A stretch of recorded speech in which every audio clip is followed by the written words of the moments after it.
Paulo ngoma otwere koma Kolosifo ti baako. Paulo a onam Nyankopɔn pɛso yɛ Kristo Yesu somafo ne onua Timoteo di kɔma ahotefa a wɔwɔ Kolose ne anuanom a wɔyɛ Kristo mu gyidifo. Adom ne asomdwe firi yɛn Agya Nyankopɔn nka mo. Yɛda Onyankopɔn yɛn Awurade Yesu Kristo n'Agya ase daa.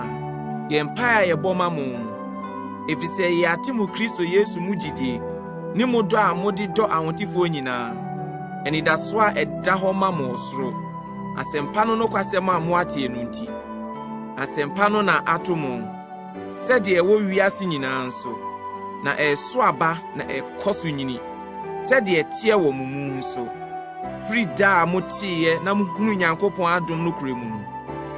Sɛdeɛ mo suaeɛ enso firi yɛn awura kwa dɔfo Epafra a wɔyɛ mo Kristo somfoɔ nokwafoɔ a wɔbɛyi mo honhom mu dɔ akyerɛ yɛn nso nkyɛn no.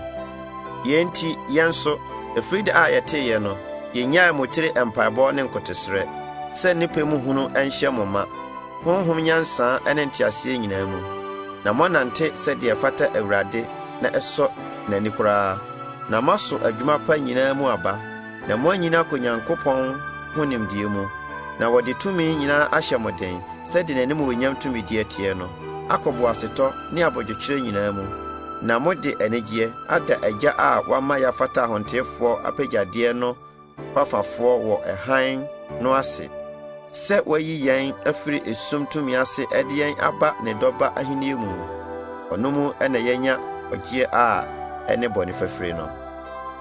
Ɔno a na ɔyɛ Onyankopɔn a wɔnhu no suban ne abɔdeɛ nyinaa bakan. Efisɛ ne mu na wɔbɔɔ nneɛma nyinaa, deɛ ɛwɔ soro ne deɛ ɛwɔ asase so, deɛ wɔhunu ne deɛ wɔnhunu.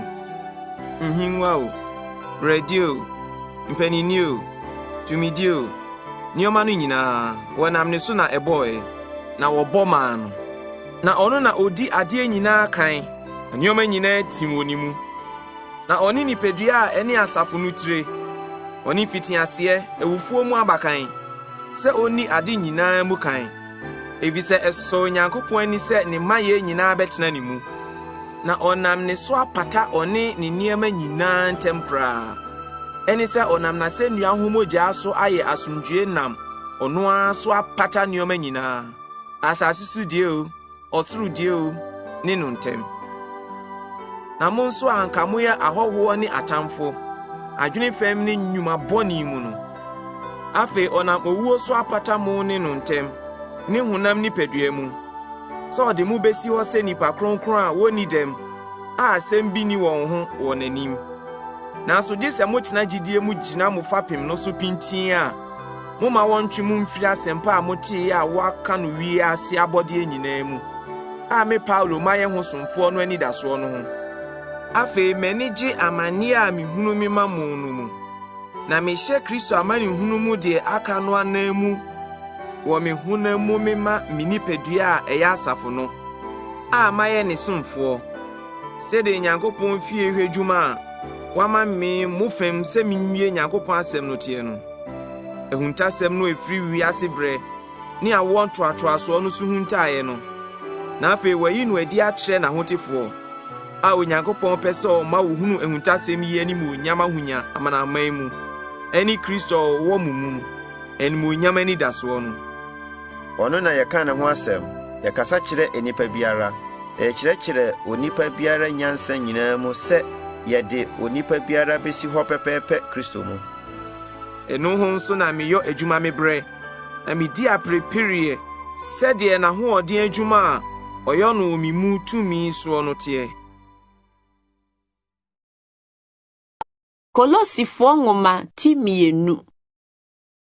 Na mepɛ sɛ muhunu apereperiɛ denden a medi no mo ne wɔn a wɔwɔ Laodikia ne wɔn a wɔnhunu m'anim ɔhonam mu nyinaa ho, sɛ wɔnya deɛ ɛka wɔn akoma to wɔn yam, ɛne sɛ wɔnyɛ baako ɔdɔ mu nya nteaseɛ a wɔasi so dua ahonya nyinaa, na wɔhunu Nyankopɔn ahuntasɛm a ɛne Kristo no mu. Ɔno mu na wɔde nyansa ne nimdeɛ agyapadeɛ nyinaa kora. Na meka yei na obi amfa na ada asɛm anto mo brade.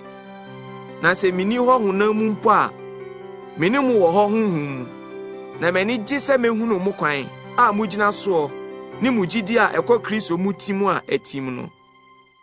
Enti sɛdeɛ mogye Awurade Kristo Yesu no, monante ne mu sa, sɛ wɔn a wagye nhini, na wɔde wɔn asi ne soɔ, na wayɛ den gyidie mu, sɛdeɛ wɔkyerɛkyerɛ mo no, na waboro so aseda mu.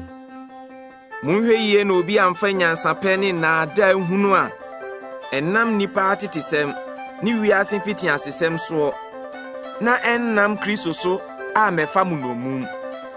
Ebisɛ ɔno mu na onyameyɛ ma yɛ nyinaa tie nipadua mu, na mo ayɛ ma wɔ mu. Ɔne mpanini ne tumidie nyinaa akyi, ɔno mu na wɔatwa mo twetia a wɔamfa nsa ntwa, na deɛ ɛwɔ honam nipadua no yi a oyi gu hɔ no mu, Kristo twetwetwa mu, sɛ wɔasie mu ne no asubom. Ɔno mu nso na wɔnam Onyankopɔn a onyane no firi awufoɔ no mu tumi adwuma gyidie so anyane no bie. Na mo a anka moyɛ awufoɔ mfomsoɔ ne mo honam mɔmɔnɔtɔyɛ mu no, wama mo ne nkwa bi, sɛ ɔdɔm de mfomsoɔ nyinaa kyɛɛ yɛn, na ɔpepaa yɛn so nsa no atwerɛ a ɛwɔ ahyɛdeɛ mu a ɛtia yɛn no, na asɛnnua ho a ɔde kɔbɔɔyɛ no, na ɔde ayi afiri kwan mu, na wɔworɔ mpanyinnie ne tumidie yii wɔn kyerɛ pefee dii wɔn so nim mu. Enti momma obi mumu atɛn aduane anaa anoneɛ anaa afahyɛ anaa ɔsrane foforɔ anaa home nna fam, na ɛyɛ nneɔma a ɛbɛba no sunsum nko ara, na nipadua no yɛ Kristo deɛ no. Momma obi mma nkunimboɔ no mmɔ mo, sɛdeɛ onni no pɛ, ahobrɛaseɛ ne abɔfo som mu, sɛ okura nneɔma a wahunu pɛn mu, na ne honam adwene ma no hora nkwa. Nanso nsotire no a nipadua nyinaa firi mu nam toatoa mu ne ahoma so nya n'adeɛ yɛ biako de nyini Nyankopɔn nyini no mu. Enti sɛ mo ne Kristo enye ewu afiri wiase mfitiasesɛm ho a, adɛn nti na mode ahyɛdeɛ to mo ho so, sɛdeɛ moda so ti wiase, sɛ nso nka nhwɛ, mfa nsa nka. Nso ne nyinaa yɛ nneɔma a wɔde yɔ adeɛ, na ɛsɛeɛ. Wɔka no nipa ahyɛdeɛ ne nkyerɛkyerɛ fam mu nko.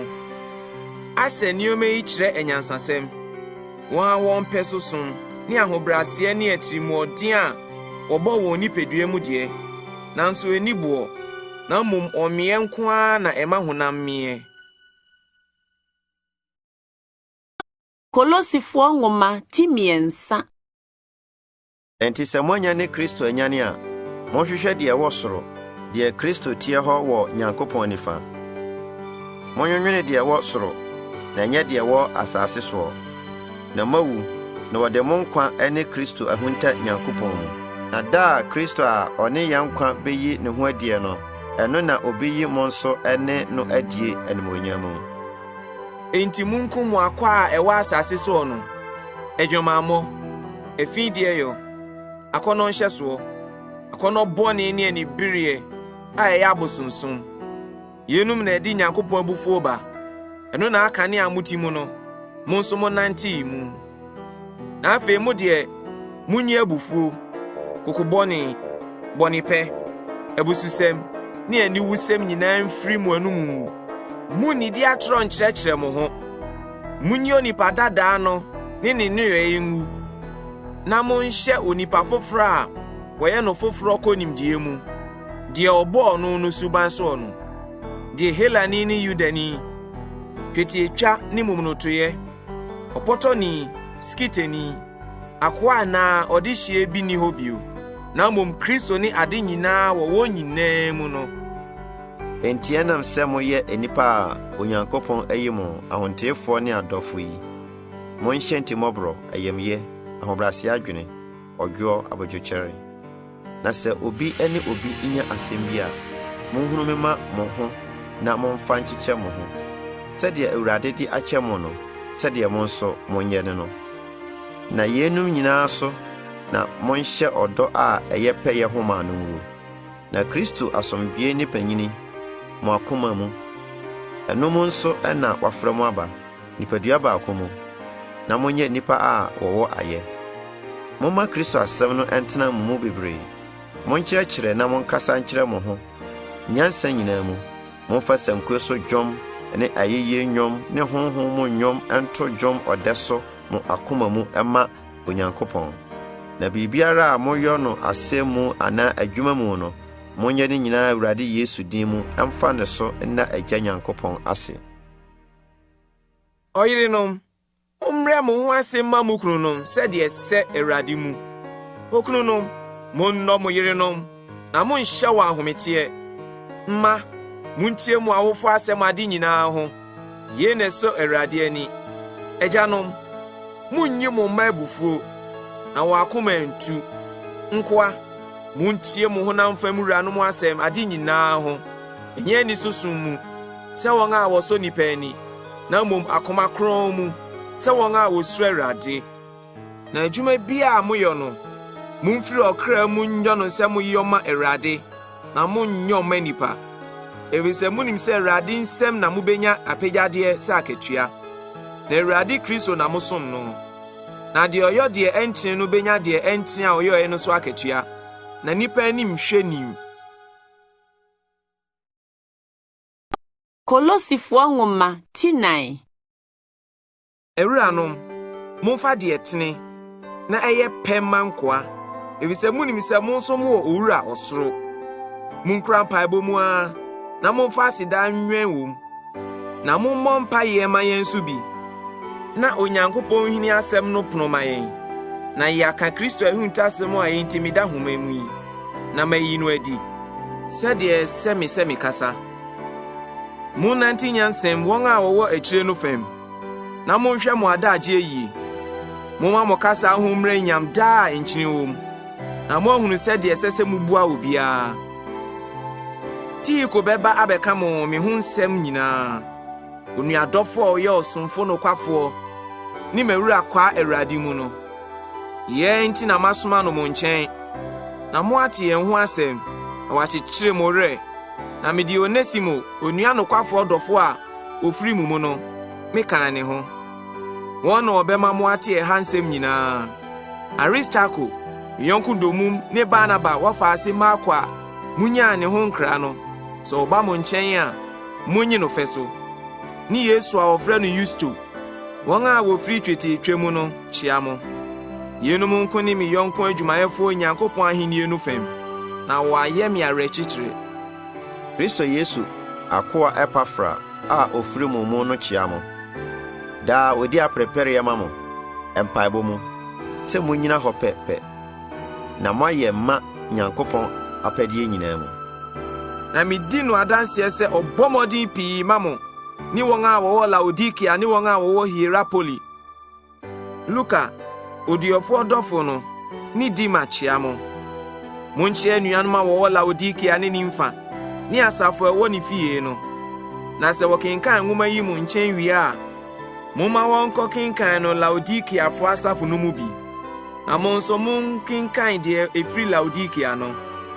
Na monka nkyerɛ Arkipo sɛ, hwɛ ɔsom a wɔanya no Awurade mu no so, na wɔawie no pɛpɛɛpɛ. Menkyia a me Paulo mede me nsa mekyerɛ nie. Monkae me mpɔkyerɛ no.